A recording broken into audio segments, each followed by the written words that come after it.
Kasama ang nag-iisang die-hard fan ni Chris Chuper, Nicole Hiala. Dear Nicole and Chris. Dear Nicole and Chris. Dear Nicole and Chris. Dear Nicole and Chris. Magandang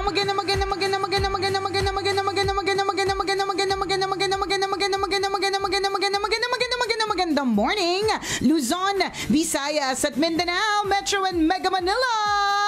It's a happy Wednesday. Ikaw, kabisyo, na kurota at sermon ang pabaon ng nanay sa school. Nako, bakit kaya? Pasaway na naman Ang hirap talaga mga nanay, ganyan eh. Oo. Mama, pengi pong baon. Manahimik ka dyan na magugas ka muna ng plato. Di ba? Sisermonan ka muna bago ka bigyan ng baon eh. Makahingi ka naman kasi kala mong ganda ng grades mo. Nakakainis. Minsan makademand wagas-wagas tapos bagsak-bagsak naman. O di naman kaya hindi pumapasok sa school. O di naman kaya masakit sa ulo. O kaya puro jowa inaatupag tapos hingi ka ng baon. Oo. Ay, kahit sinong nanay talaga kukurutin sa sermonan ka. Good morning po sa inyo lahat. Dear Nicole and Chris, Tambalanisa since 2010. Hanggang kailan nga ba dapat speaking of nanays, hanggang kailan nga ba dapat na may opinyon ang nanay tungkol sa iyong buhay? Nako, ano tayo dito? Preno-preno tayo, partner. Mahirap na, di ba? Hanggang kailan dapat na may opinyon ang iyong nanay sa iyong buhay? Ako po ay 27 years old na po, Tambalanisa na matagal na pong panahon. Ang problema ko po ay fell in love with a single mother. Meron po siyang 4 na anak mula sa kanyang unang asawa. Iniwan na po siya ng asawa, cannot be found na po talaga, although hindi naman po talaga legally separated sila, pero hindi na po talaga sila nag-uusap. Ngayon, yung nanay ko, kontrang-kontra sa setup namin. Feeling niya, mahihirapan ako. Feeling ko naman, mahal ko naman yung mga kids. So, yun yung tanong ko. Hanggang kailan ba dapat sila may opinion sa buhay natin? Hindi ba't malaki na rin naman ako? Thank you, Tambalan, and God bless. Lifetime yan. Oo. Hindi mawawala Hindi yan mawawala lagi. They will always have something to say because they are parents eh. Correct. Magulang sila. Very concerned sila. Meron silang opinion about it. But then again, kasi nga, malaki ka na. Hindi na ito katulad nung pagbata ka, susunod ka na lang. Kasi total, bata ka pa't hindi mo pa alam. Lalo pa, nandun ka pa sa poder ng magulang mo. Correct. Sila yung gumagastos para sa'yo. Pero kapag kaganyan na, sabi mo, mukha ka namang mukhang mayabang ka eh. Mukhang kaya mo di ba? Mukhang kaya mo lang tumayo sa sarili mong paa. Di ba? At probably at 27 years old, nakatapos ka na sa pag-aaral. Kaya very confident ka na kung ano man yung harapin, kaya mo na dapat yan. Diba? So, correct. Totoo, tama yung sabi ni Chuper, lifetime silang nandyan. So, lifetime sila, habang nabubuhay sila, you value their opinion. Yes. At habang nabubuhay sila, meron po sila talagang sasabihin about whatever it is about your life. Diba? Lahat ng ginagawa mo. Oo, meron. Pero pwede kang sumunod pa din, makinig. O pwede din naman kahit papano, dahil nga matanda ka na, pwede ka nang medyo kumontra. Yan. Tama. There will be times talaga na mararamdaman natin laging kontrabida yung mga nanay natin sa buhay natin. Ganun Sorry po for the term. Ganun po talaga. Pero parang napaka-KG naman ng nanay po. Porque nga, kasi nakasanayan nila, yun din yung i-instill nila sa atin kung ano yung nakagisnan at nakamulatan nila. At lagi mong tatandaan, ang rason o rationale behind that is that they are just concerned. Yes, diba? and protective. Sa case mo, di ba, gusto kanyang protektahan. Alam niyang hindi madali. Siguro 4 din kayo magkakapatid. 4 kayo magkakapatid, may tatay ka. Yung dalawa nga sila may nanay at tatay, tas 4 kayo magkakapatid, hirap pa na siya. What more, yung mag-isa lang. Correct. Diba? Tapos, alam mo yun, ang dami nababaliw na yung nanay mo. Kakaisip Advance na yun. mag-isip yung mga nanay natin. Ang dami niya nang iniisip talaga kung anong mangyayari sa'yo. Tatanggapin ka ba ng mga bata? Kasi ang daming considerations talaga niya. Kasi totoo naman Correct. Hindi ikaw yung tatay ng mga bata. Kahit sa natin pagbalik-balik ta rin, dadating talaga sa puntong, halimbawa magkasama kayo, hahanapin nila yung tatay nila. O kapag sinermonan mo sila, sasabihan ka nila, hindi naman kita tatay ganon. So yung nanay mo, nag-aaway-away na, no? Hindi ka naman kita tatay Correct, di ba? Yung mga ganyan. Tapos dadating din na, what if dadalaw din yung tatay? So, yung mga yan, naisip na ng advance ng nanay mo.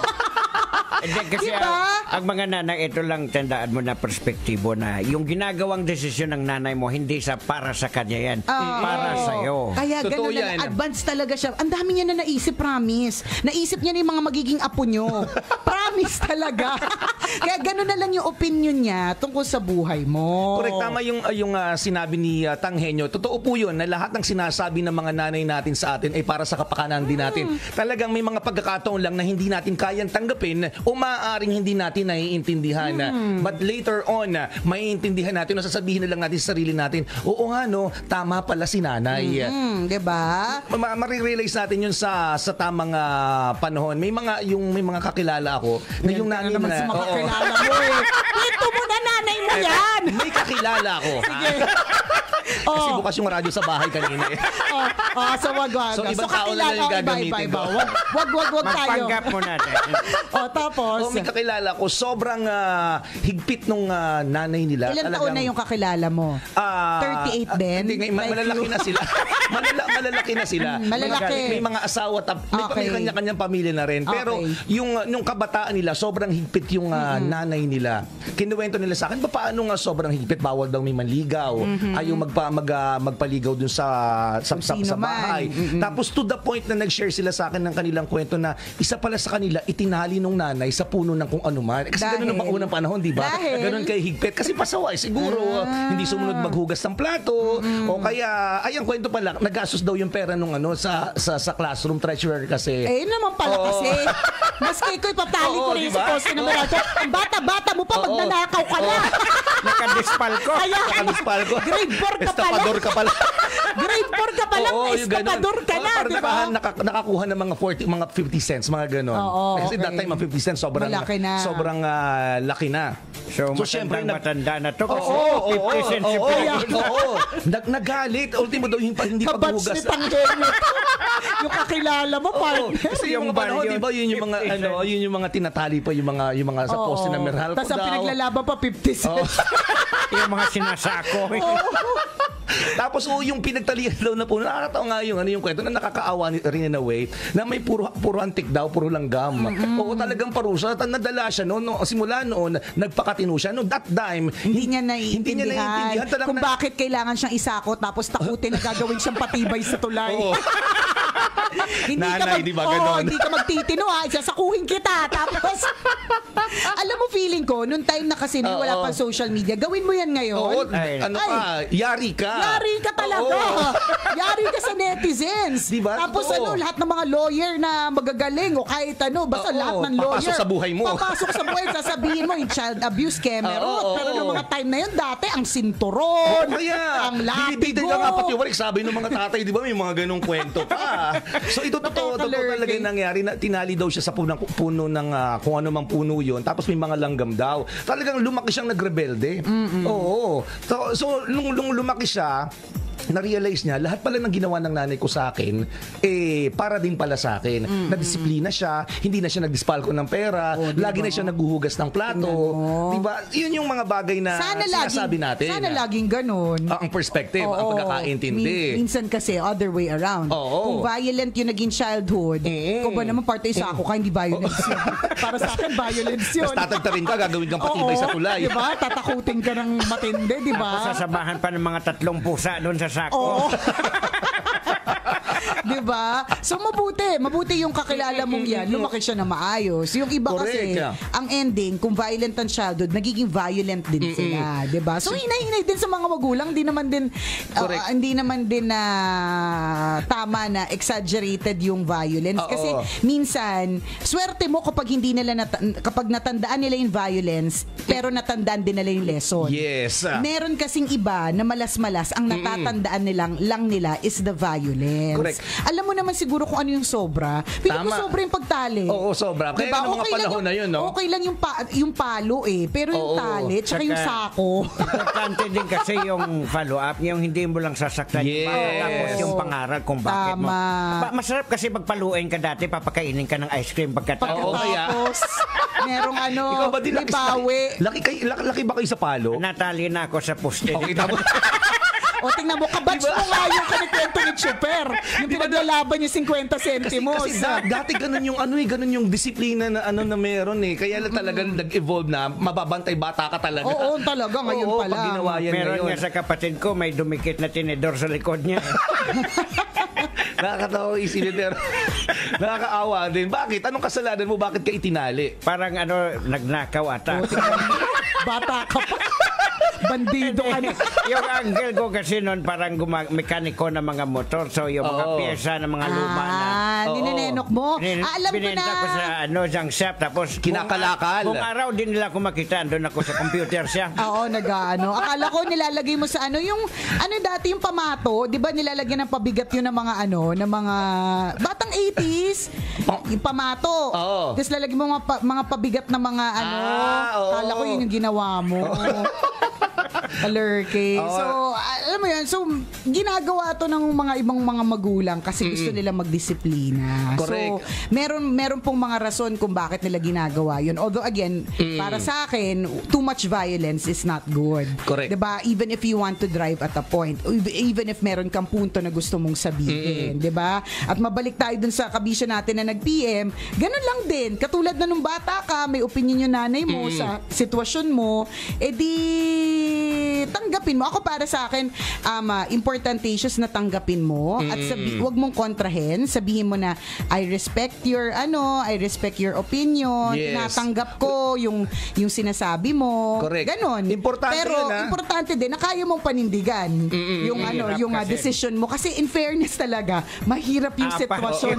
Apat yun, friend mahirap Isa lang yung anak mo, dalawa lang. Oo, Matik sakit yan na lahat, sa ulo. pakakainin mo, paaralin mo na din. Tama. Paano, syempre, kung mag-decide kayong dalawa to get married in the future, syempre, mag-aanak din kayo. Tama. Diba? So, yung 4 magiging 8 o kaya 6. Okay lang kung presidente ng kumpanya yung ganun kakayaman. Walang problema yun. Oo. Kung lang din, saktuhan lang din naman yung kita. So, paano na? Diba, yun siguro yung mga naiisip. Ang dami na naiisip na nanay mo. Hindi na yan makatulog sa gabi. Pinagdadasal talaga niya na makahanap ka ng although hindi natin sinasabi na walang karapatan yung mga single moms na magmahal ulit. Wala. Ang tinitingnan lang natin na perspective. Yung opinion ng nanay. Yung nanay nung nanay ng magjojowa nung single parent. Tapos yung barkada pa ng nanay mo sa Zumba, yung mga yung sulsol. Ano ba yung anak mo? Kaya nga, totoo yan. Yung mga kumare. Habang Minsan hindi sila nakakatulong eh. Habang nagsusumba, Mare, alam mo ba yung anak mo? Tama. O opinion yan talaga. Habang iniikot-ikot ng instructor, di ba?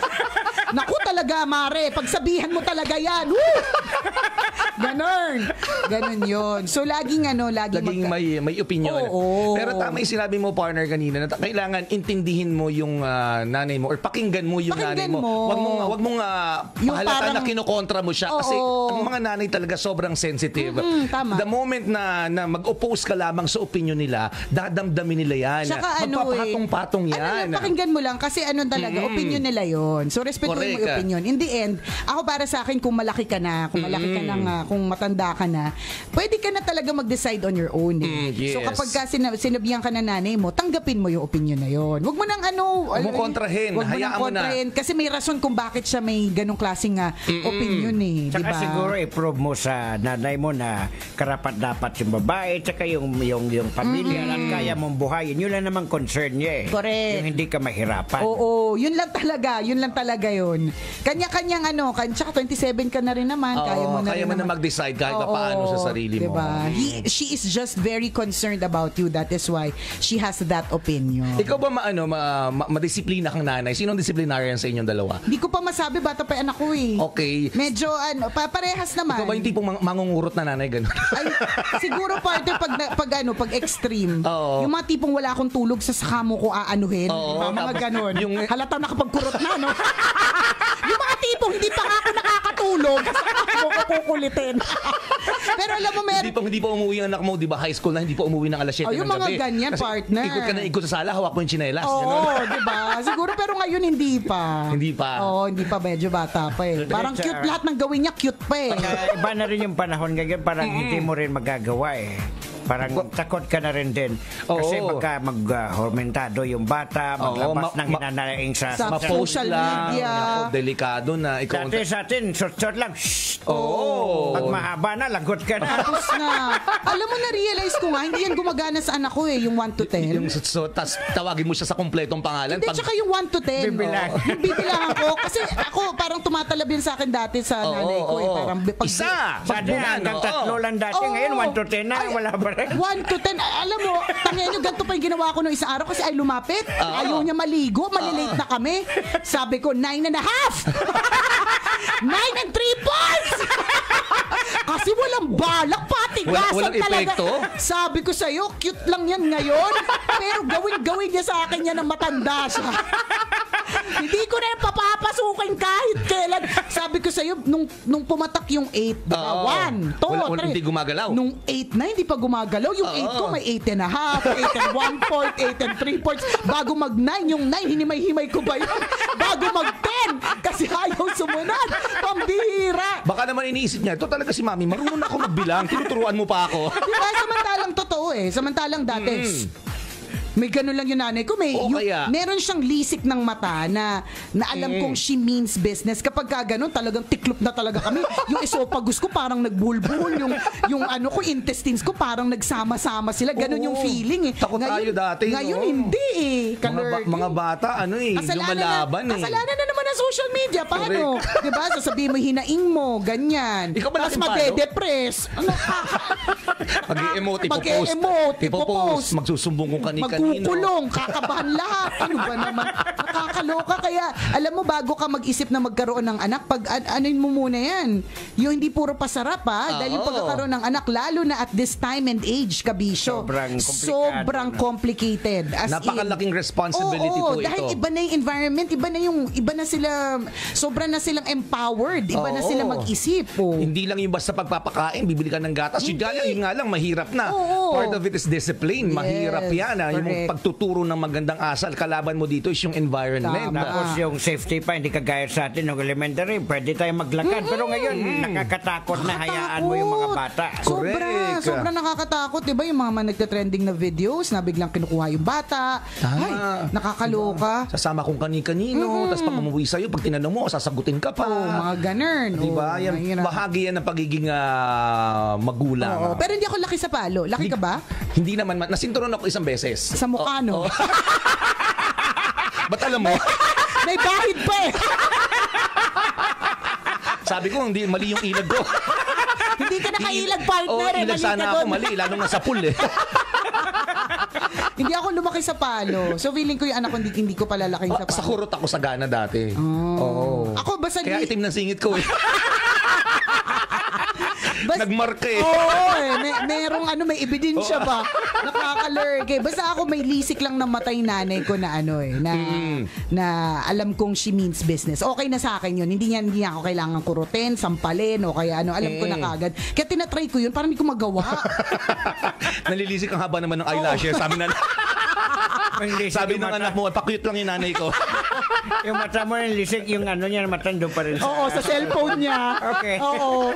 Bad trip talaga yung mga bata ngayon. So again, dun sa kabisya natin na nag-PM, just take into consideration yung nararamdaman ng magulang mo. And yes, pag-isipan mo din yan. But if you're very sure about it and you you love that single parent and sabi mo nga, you love her kids, edi mabuti. Good for you na meron kang, 'di ba, nag-multiply kaagad yung pagmamahal na meron ka. Tama, one big happy family kaagad yun. Amazing yun eh. Kasi 'di ba, parang akala mo isa lang yung pwede mo mahalin, kaya mo pala magmahal ng sabay-sabay ng 6 na tao, 'di ba, or 5 tao. O 'di ba, good for you. And good for the single mom kasi at least, 'di ba, merong tumanggap sa kanya. Tama. In spite of her situation, 'di ba? Masaya yan, yun nga, talagang one big happy family na kaagad kayo. So good luck. It's not gonna be easy.